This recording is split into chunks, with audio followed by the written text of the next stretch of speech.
दोस्तों अगर हम लोग किसी कैरेक्टर की बात करें जिसे एवेंजर्स इन्फिनिटी वॉर में देख लेना चाहिए था तो वो है नोवा। नोवा का इंट्रोडक्शन इसलिए होना चाहिए था क्योंकि ये बहुत इंपॉर्टेंट कैरेक्टर होने वाला है आगे की कॉस्मिक मूवीज के लिए, खासकर guardians of the Galaxy volume 3 के लिए, थॉर लव एंड थंडर के लिए और कैप्टन मार्वल 2 के लिए। अब देर से ही सही, लेकिन इसकी एक मूवी की अनाउंसमेंट होने वाली है मार्वल सिनेमैटिक यूनिवर्स के फेज 5 की स्लेट में। लेकिन अभी तक एक चीज कंफर्म नहीं हुई कि ये मूवी आएगी कि टीवी सीरीज आएगी। लेकिन जहां तक केविन फेगी की बात करें तो उनका कहना है कि मूवी ही आएगी क्योंकि नोवा का इन्वॉल्वमेंट आगे जाके स्पाइडरमैन के साथ भी होने वाला है। लेकिन दोस्तों आज के इस वीडियो में हम लोग सिर्फ नोवा के बारे में बात नहीं करेंगे, बल्कि बात करेंगे कैप्टन अमेरिका के वो टीवी सीरीज की जो आनी ही चाहिए। साथ ही साथ हम लोग यंग थैनोस के बारे में बात करेंगे जो इटर्नल्स में हमें दिखाई देगा। तो दोस्तों कंप्लीट वीडियो को स्टार्ट करने से पहले आप लोग कर दीजिए वीडियो को लाइक और कमेंट कीजिए नोवा।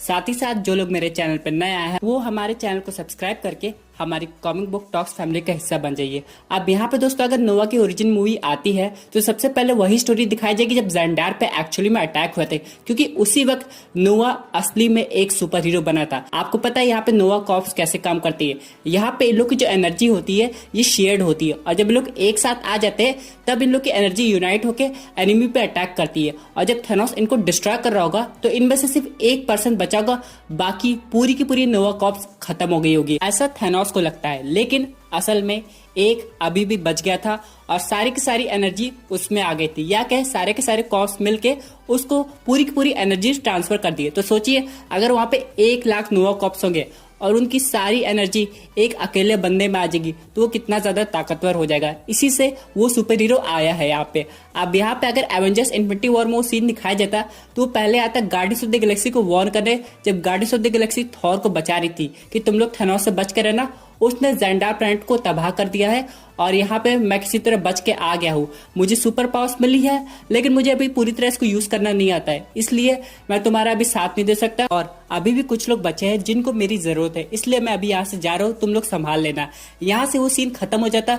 बाद में जाके ये जब पार्ट 3 मूवी आती है यानी कि वॉल्यूम 3 मूवी आती है, हमें प्रॉपर नोवा का इंट्रोडक्शन दिखाई देता है कि कैसे उसने अपनी पावर्स पे कंट्रोल कर लिया है। वैसे जब भी ये मूवी सेटअप होगी ये एवेंजर्स एंड गेम की इवेंट्स के 4 to 5 इयर्स बाद होगी, तब नोवा के पास बहुत ज्यादा समय होगा इस पावर्स को कंट्रोल करने का। और क्या पता नोवा ऑलरेडी कैप्टन मार्वल से मिल चुका है, यानी कि कैप्टन मार्वल ने नोवा के साथ मिलके बाकी गैलेक्सीज की हेल्प की थी जब थैनोस ने स्नैप कर दिया हो, इसलिए नोवा अर्थ पे नहीं आया था। लेकिन अब अगर अर्थ पे कुछ बड़ा थ्रेट आता है जहां पे कैप्टन मार्वल को नोवा की भी जरूरत पड़ेगी तो नोवा को वो बुला सकती है। अब ये डिसाइड करना है कि नोवा को डायरेक्ट सोलो मूवी में लाया जाए या फिर उसकी हाइप बढ़ाने के लिए कैप्टन मार्वल 2 में उसका इंट्रोडक्शन कर दिया जाए, क्योंकि अगर ऐसा होता है तो नोवा निक फ्यूरी से भी मिल लेगा और यहाँ पे निक फ्यूरी नोवा को समझाएगी कि अर्थ पे कैसे काम होता है। वैसे अगर हम लोग बात करें इसके पावर्स की तो उसके पास है सुपर ह्यूमन स्ट्रेंथ, हीलिंग, उसके बाद फ्लाइट और भी ऐसी बहुत सारी पावर्स है जो कि अभी एक्सप्लोर करना बाकी है। ये कम्प्लीटली केविन फेगी के ऊपर डिपेंड करेगा कि नोवा को कितना ज्यादा पावरफुल दिखाते हैं। फॉर एग्जांपल अगर हम लोग अपने इनक्रेडिबल हल्क की बात करें तो एक्चुअली में हल्क थैनोस से ज्यादा स्ट्रॉन्ग था, लेकिन एवेंजर्स इन्फिनिटी वॉर में क्या हुआ, थैनोस ने हल्क को बड़ी आसानी से हरा दिया था। इसलिए कुछ कहा नहीं जा सकता कि जो कॉमिक बुक में जिसका पावर लेवल हो वो same power level Marvel cinematic universe की मूवीज में दिखाया जाए। इसलिए नोवा बहुत ज्यादा पावरफुल हो सकता है, ऑलमोस्ट कैप्टन मार्वल के बराबर का, या फिर एक नॉर्मल सुपर ह्यूमन टाइप भी हो सकता है वो। अगला क्वेश्चन बहुत से लोगों का होगा कि इसका टीम अप स्पाइडरमैन के साथ कैसे है, क्योंकि बहुत लोग नोवा का टीम अप स्पाइडरमैन के साथ देखना चाहते हैं और बाद में कभी पावर मैन इंट्रोड्यूस हो जाए यानी कि ल्यूक के जज है तो लोग वही टीम अप देखना चाहते हैं जो कि हम लोग को एनिमेटेड सीरीज में दिखाई दिया था। दोस्तों स्पाइडरमैन के साथ टीम अप करने के लिए पहले नोवा को अर्थ पे आना पड़ेगा, उसके बाद एक इंट्रोडक्शन होगा, फिर आने वाली जो यंग एवेंजर्स मूवी होगी तब यहाँ पे हमें नोवा और स्पाइडरमैन दोनों एक साथ दिखाई देंगे। क्योंकि दोस्तों यहाँ पे जो एवेंजर्स मूवी की स्टार्टिंग हो रही है यहाँ पे कोई यंग एक्टर्स को कास्ट कर जा रहे हैं नोवा के लिए। अब ऐसे भी बहुत सारे सुपर हीरोज है जो यंग वर्जन के हैं और आने वाले, फॉर एग्जांपल शी हल्क है, फिर यहाँ पे मिस मार्वल है, यहाँ पे स्पाइडरमैन तो ऑलरेडी एग्जिस्ट करता है और अब तो कैसी लैंग भी बड़ी हो गई है और यहाँ पे शूरी तो ऑलरेडी है ही है। तो यहाँ पे बहुत सारे ऐसे सुपर हीरो होंगे जो काफी लंबे समय तक चल पाएंगे और अभी हाल ही में इंट्रोड्यूस होकर अपनी पावर्स को शो अप करेंगे। इसलिए अगर नोवा इनकी टीम में आता है तो बहुत ज्यादा इंटरेस्टिंग होगा। लेकिन यहाँ पे एक क्वेश्चन है, क्या नोवा परमानेंट अर्थ पर रहेगा? ऐसा पॉसिबल नहीं है। सेम केस कैप्टन मार्वल के साथ हुआ था, वही सेम केस नोवा के साथ होगा। सबसे पहला इश्यू तो ये होगा कि नोवा ऑलरेडी किसी दूसरे प्लैनेट से है, तो अगर वहां पे उसके लोग बचे हैं तो उसकी हेल्प करने के लिए वो हमेशा उस प्लैनेट पे जाता रहेगा। और इसके अलावा अगर कोई और मेजर इमरजेंसी आती है, अगर यहाँ पे गैलेक्टस आ जाता है तब नोवा को तो अर्थ पे आना पड़ेगा, क्योंकि फिर ये यूनिवर्स लेवल का थ्रेट हो जाएगा थेनोस जैसा। अब यहाँ पे अगर हम लोग बात करें आगे के आने वाली मूवीज की, तो वो है एंटमैन 3 जो कि ऑलमोस्ट कंफर्म हो चुकी थी। फैंटास्टिक 4 भी कंफर्म होती दिखाई दे रही थी। Guardians of the Galaxy volume 3। इन सब के अलावा अभी भी फेज 5 की टीवी सीरीज की लिस्ट कंफर्म नहीं हुई है, इसलिए वो लिस्ट आना बहुत ज्यादा इंपॉर्टेंट है, जो कि अभी तक आई नहीं है।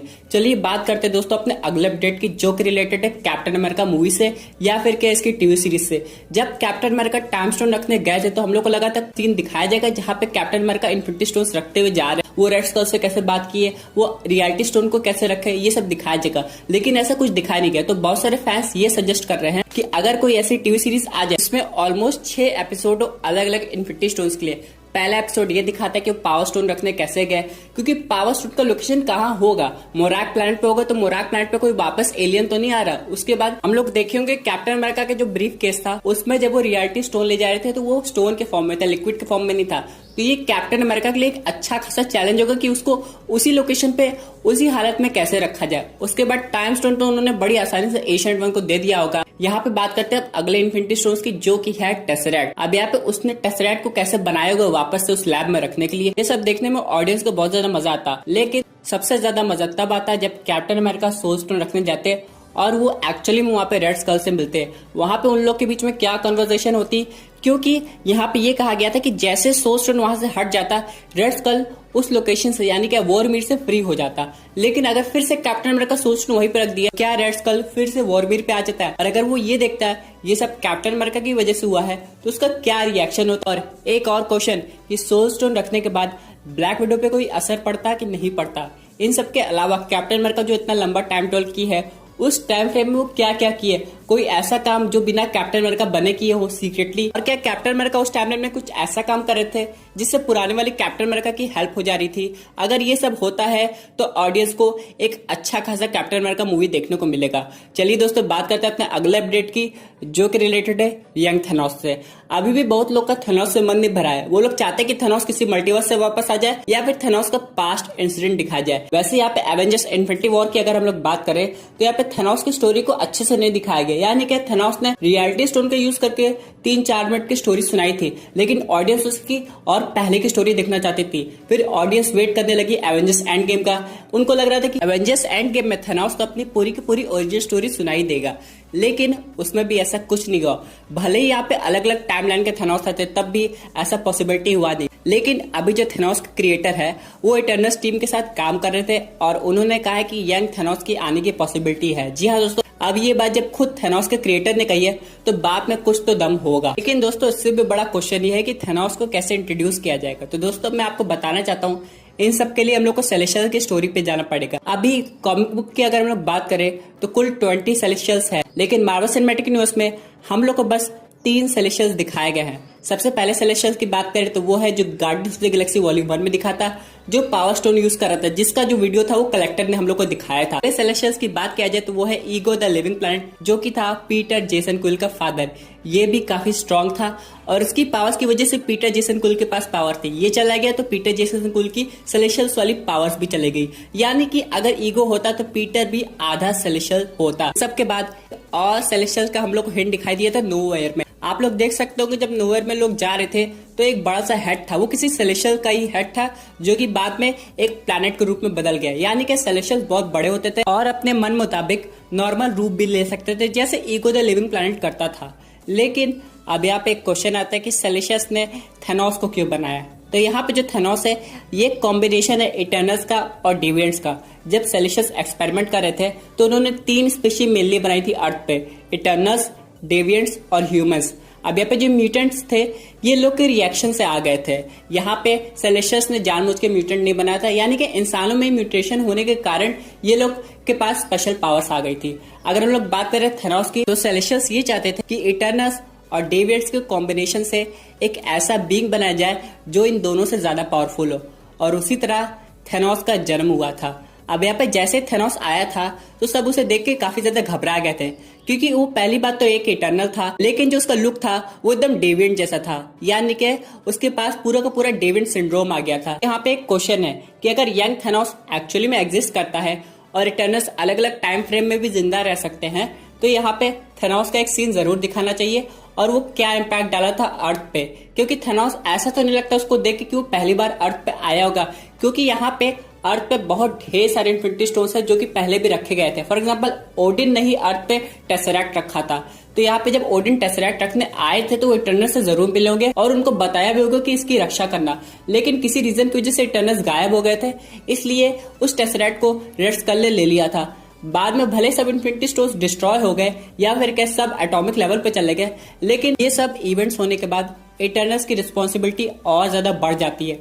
अब उन लोग को एक्चुअली में समझना पड़ेगा कि कैसे और बड़े थ्रेट से लड़ा जाए। फॉर एग्जाम्पल अगर यहाँ पे डॉक्टर डूम आता है तो हो सकता है इटर्नस बाहर नहीं आएंगे, लेकिन अगर यहाँ पे गैलेक्टस आ जाता है तो इटर्नस को एवेंजर्स के साथ मिलकर काम करना पड़ेगा। दोस्तों ये थी एक amazing super hero update. I hope आपको ये वीडियो पसंद आई होगी।